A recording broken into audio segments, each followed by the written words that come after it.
আমরা আছি এখন একটা আমবাগে প্রচুর আম, মোটামুটি ভালোই আম ধরছে সব গাছে।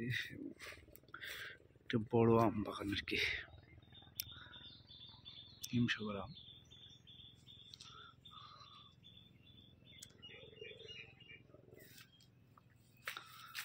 হিমসাগর আম আসলে খেতে খুব মজা। আপনার একটু বাঘটা দেখানোর চেষ্টা করতেছি।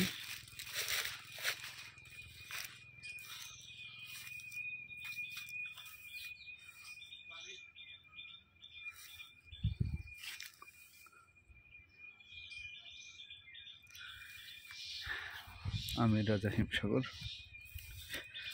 সেই হিমসাগর আম বেশ বড় আর কি। এই আমগুলো হয়তো আপনার 4-5 কেজি হবে।